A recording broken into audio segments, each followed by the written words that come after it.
তোমার নামে নীলচে তারা গল্প। ভিডিওটি ভালো লাগলে লাইক কমেন্ট করবেন এবং সাবস্ক্রাইব করে রাখবেন। মেঘের পাশে অন্য পুরুষের ছায়া সহ্য করা আদ্রিয়ানের দ্বারা সম্ভব নয়। মেঘ শুধুমাত্র আদ্রিয়ানের। মেঘের যত্ন, ভালোবাসা, হাসি, কান্না সব তার। এবং কি মেঘের ঘৃণা অবধি ও আদ্রিয়ানের। আদ্রিয়ানকে ভালোবাসা বা ঘৃণা করা দুইটা অধিকার শুধু মেঘের রয়েছে, কারণ মেঘ তার স্ত্রী। আদ্রিয়ান মেঘের দিকে তাকিয়ে বিক্ষিপ্ত নয়নে বলে, তুমি কি চাও মেঘ? ফারহান চৌধুরী যেন এই রুমে না আসুক, আমাদের দুইজনকে এমন অবস্থায় না দেখুক। হ্যাঁ, আমি চাই ফারহান চৌধুরী যেন এই রুমে এসে আমাদের একসাথে না দেখে। উনি এখনই চলে আসবে আদ্রিয়ান স্যার, চলুন লুকিয়ে পড়ি আমরা। মেঘের কথা শুনে আদ্রিয়ানের বিগড়ে থাকা মেজাজ যেন অত্যাধিক খারাপ হলো। কে এই ফারহান চৌধুরী? কেন তাদের দুইজনের সম্পর্ক মেঘ তার থেকে লুকিয়ে রাখতে চায়? মেঘ শাড়ির কুচি ধরে দ্রুত কোথাও লুকিয়ে পড়ার জায়গা খুঁজছিল। দূরে থেকে দরজার পাশে থাকা অংশে লুকিয়ে পড়ার জায়গা দ্রুত পা বাড়ায় মেঘ। কিন্তু মেঘ এক পা নড়ার আগেই তার বাহু শক্ত করে চেপে ধরে আদ্রিয়ান। তাকে থামিয়ে দেয় আর বলে, মেঘ, কে এই ফারহান চৌধুরী? কি সম্পর্ক তোমার আর ওর মধ্যে? বাহু ধরে শক্ত করে চেপে ধরা মেঘ থেমে যায়। আদ্রিয়ানের প্রশ্নের উত্তর দেওয়ার সময় এখন তার নাই। মেঘ বলে, আদ্রিয়ান স্যার, হাত ছাড়ুন আমার। আপনার প্রশ্নের উত্তর প্রদান করার মতো সময় আমার হাতে নেই। আগে দ্রুত লুকান আপনি। মেঘের কথা কর্ণপাত করল না আদ্রিয়ান, বরং জেদ দেখিয়ে মেঘের বাহুদ্বয় দ্বিগুণ শক্ত চেপে ধরল। আদ্রিয়ানের শক্ত হাতের বাঁধন থেকে মুক্ত হয়ে এক পা নাড়ার শক্তি মেঘের নাই। মেঘ বুঝল এখন আদ্রিয়ানের প্রশ্নের উত্তর অপেক্ষা করে যাওয়া অসম্ভব। তাই বুকে সাহস নিয়ে কণ্ঠ তেজ বজায় রেখে বলে ওঠে, ফারহান চৌধুরী আমার হবু স্বামী, শুনছেন আপনি? আর আগামী মাসে তার সাথে আমার বিয়ে। আর আমি চাই না বিয়ের আগে হবু স্বামী এই ফাঁকা রুমে আমাদের দুইজনকে একসাথে দেখুক।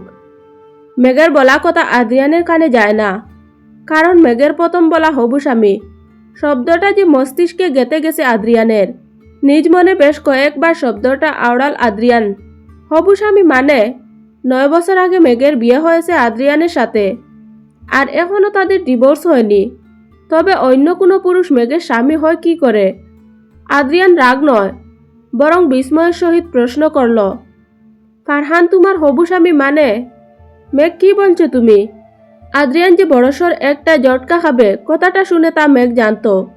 মেঘ বলে, হ্যাঁ, আমার বড় আব্বু ফারহানের সাথে আমার বিয়ে ঠিক করেছে। বড় আব্বু? কেউ নেই। আদ্রিয়ানের জানা মতে মেঘ এতিম। জন্মের সময় তার মা মারা গিয়েছিল, আর 14 বছর বয়সে তার বাবা। তবে এই বড় আব্বুকে? ওয়েট, কুতা ও বড় আব্বু মানে জামান সাহেবের কথা বলছে কিনা মেঘ? আদ্রিয়ান বলে, কে তোমার এই বড় আব্বু? কি নাম তার? মেঘের বাবার বন্ধু মানে জামান সাহেবের কথা বলছে মেঘ। জামান সাহেব আদ্রিয়ানের বাবা। কিন্তু হঠাৎ জামান সাহেব কেন মেঘের বিয়ে ফারহানের সাথে ঠিক করবে? আর তার বউয়ের বিয়ে 1 মাস পর, অথচ কিছুই জানে না। আদ্রিয়ানের রাগ বাড়ল তার বাবার উপর আর এই ফারহানের উপর। খুব শখ না আদ্রিয়ানের বউকে বিয়ে করার? Wait Farhan Chowdhury, I am coming. হঠাৎ আদ্রিয়ান মেঘের বাহুদ্য ছেড়ে দিয়ে দরজার দিকে পা বাড়ায়। মেঘ বলে, আদ্রিয়ান স্যার, আপনি দরজার কাছে যাচ্ছেন কেন? বাহিরে ফারহান রয়েছে। মেঘের কথা শুনে আদ্রিয়ানের মুখে শয়তানি হাসি ফুটে উঠল। আদ্রিয়ান বলে, দরজার বাহিরে তোমার হবু স্বামীর কাছে যাচ্ছি মেঘ। আমরা ফাঁকা রুমে দুইজনে এতক্ষণ কি করছিলাম তার ডিটেলস বলতে যাচ্ছি। আদ্রিয়ানের কথার মানে বুঝতে পারল মেঘ, কিন্তু এখন আদ্রিয়ান দরজার প্রায় কাছে পৌঁছে গেছে। মেঘ দ্রুত দৌড়ে দরজার কাছে যায়। পিছন থেকে আদ্রিয়ানের হাতে ধরে শক্ত করে চেপে ধরে টান দিয়ে দরজার পাশে থাকা ফাঁকা অংশে নিয়ে যায় মেঘ। দরজার বাহিরে বেশ দীর্ঘ সময় ধরে মেঘের নাম ধরে ডাকার পর যখন মেঘের কোনো সাড়া পায়নি, তখন ফারহান টাস করে দরজা খুলে ক্লাসরুমের ভিতরে প্রবেশ করে। ফাঁকা ক্লাসরুম এখন পিনপিন নীরবতা বিরাজ করছে। সারা রুম জুড়ে শুধু সারিবদ্ধ করে রাখা বেঞ্চ আর টেবিল। কোথাও কোনোজন মানবের অস্বস্তি নেই। ক্লাসরুমের কোথাও মেঘকে না দেখতে পেয়ে অবাক হয় ফারহান। কলেজ করিডোরে নাই, আবার ক্লাসরুমেও নাই। তবে কোথায় চলে গেল মেঘ? মেঘ কি এই রুমে আসেনি? কিন্তু ফারহান স্পষ্ট শুনেছে মেঘের কণ্ঠ। কিন্তু কোথায় মেঘ? প্রায় 5 মিনিট আগে। দরজার পিছনের অংশে দেওয়ালের সাথে পিঠ টেসে লুকিয়ে পড়ে মেঘ আর আদ্রিয়ান। কিন্তু ফারহান যখন জোরে শব্দ করে ধাক্কা দিয়ে দরজা খুলে, তখন শক্ত দরজার বাড়ি লাগে আদ্রিয়ানের পিঠে। আদ্রিয়ান মুখে বেতাতুর আওয়াজ করে না, কিন্তু তার চোখ মুখ দেখে স্পষ্ট মেঘ বুঝতে পারে আদ্রিয়ান ব্যথা পেয়েছে। মুহূর্তের মধ্যে ফারহানের ভয় মেঘের মন থেকে দূরে সরে যায়। মেঘ বলে ওঠে, আহ! মেঘের কণ্ঠ থেকে কোনো শব্দ উচ্চারণ হওয়ার আগে আদ্রিয়ান তার মুখ চেপে ধরে। এরপর ইশারা দিয়ে ফারহানকে দেখায়। ফারহান এখনো রুম থেকে বাহির হয়নি। মেঘ চুপ হয়ে যায়, কিন্তু তার এক হাত নিয়ে রাখে আদ্রিয়ানের পিঠে। এরপর মৃদু ধাক্কা দিয়ে আদ্রিয়ানের শরীর মিশিয়ে দেয় তার শরীরের সাথে। আদ্রিয়ানের দমকায় মেঘের এমন কাণ্ডে। পিছনে গাড় ঘুরিয়ে ফারহানের দিকে তাকায় আদ্রিয়ান। এই শয়তান এখন এখানে দাঁড়িয়ে আছে। মেঘ যখন চায় না ফারহান তাদের সম্পর্কের কথা জানুক, তবে আদ্রিয়ান এখন বলবে না। ফারহান এখন রুমের চারপাশে মেঘকে খুঁজে যাচ্ছে। আদ্রিয়ান বিরক্তি মাখা মুখ নিয়ে ফারহানের দিকে তাকায়। এরপর আবার গা সোজা করে ফিরে তাকায় মেঘের দিকে। উভয়ই বেশ কাছাকাছি তাকায়। আদ্রিয়ান যখন মেঘের দিকে তাকায়, তখন বেশ কাছাকাছি চলে আসে তারা। দুজনের মধ্যে নিঃশ্বাস ছাড়ার মতো জায়গা নেই। আদ্রিয়ান আর মেঘ দুইজনে একে অপরের দিকে তাকায়। মেঘের গোলাপ রাঙ্গা দুই ঠোঁট বেশ কাছ থেকে দেখছে আদ্রিয়ান। হঠাৎ কেমন জানি অদ্ভুত গুড় লেগে যায় দুজনের মধ্যে।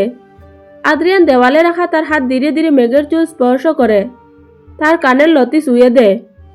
শীতল হাতের স্পর্শ মেঘ কেঁপে উঠে, তার চোখ জোড়া খিচে বন্ধ করে নেয়। আদ্রিয়ান তার হাত অগ্রসর করায় মেঘের গাল অবধি। ডান পাশের গালে আলতো করে আঙ্গুল দিয়ে হাত বুলায়। মেঘ লজ্জা বা শিহরণে কেঁপে উঠে। মেঘের গোলাপি অদর জোড়া বেশ আকর্ষণ করে আদ্রিয়ানকে।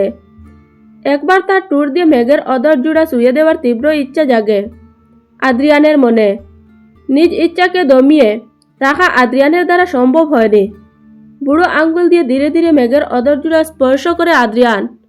এরপর আঙ্গুল দিয়ে স্লাইড করে গোলাপি অদর জোড়ার মৃদু চাপ প্রয়োগ করে আঙ্গুলের সাহায্য মেঘ তার হাত দিয়ে শক্ত করে শাড়ি চেপে ধরে। অতিরিক্ত শিহরণে মেঘের সারা শরীর কাঁপছে, আর তার অদর জোড়া ও কাপা কাপা অদর জোড়া প্রতি আদ্রিয়ানের আকর্ষণ আরও তীব্র হয়। আদ্রিয়ান এইবার একটু এগিয়ে যায় মেঘের কাছে। তাদের দুজনের মধ্যে এখন শ্বাস চলাচল করার মতো জায়গা অবশিষ্ট নেই। আদ্রিয়ান তার ঠোঁট এগিয়ে মেঘের অদর জোড়া ছুঁয়ে দিতে যাবে, ঠিক তখন দরজায় দপ করে শব্দ করে ওঠে। বন্ধ করে রাখা মেঘের চোখ দরজার শব্দ শুনে খুলে যায়। মাথা উঁচু করে তাকিয়ে দেখে ফারহান রুমে নাই। তবে কি ফারহান চলে গেছে? কিন্তু আদ্রিয়ানের এখন ওই খেয়াল নাই। সে মেঘের টুর জোড়া এখন চুবে। তখন মেঘ বলে, আদ্রিয়ান স্যার, ফারহান চৌধুরী চলে গেছে। মেঘের এই কথা ছিল যথেষ্ট ছিল আদ্রিয়ানের মুডের 12টা বাজিয়ে দিতে। আদ্রিয়ান একরাশ বিরক্তি নিয়ে মেঘের দিকে দূরে সরে আসে।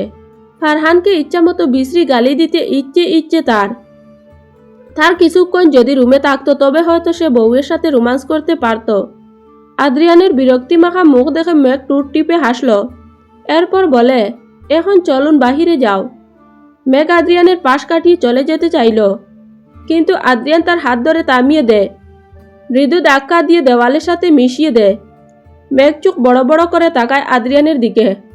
হাঁটু গড়ে নিচে বসে পড়ল আদ্রিয়ান। মেঘ আদ্রিয়ানের মতলব বুঝল না। মেঘ বলে, আদ্রিয়ান স্যার কি করছেন?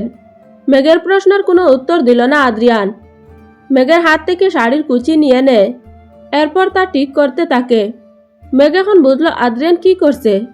শাড়ির নিচের অংশ ঠিক করে যখন আদ্রিয়ান উপরে মেঘের পেটের অংশের কুচি ঠিক করবে, তখন তার নজর যায় মেঘের উন্মুক্ত পেটে।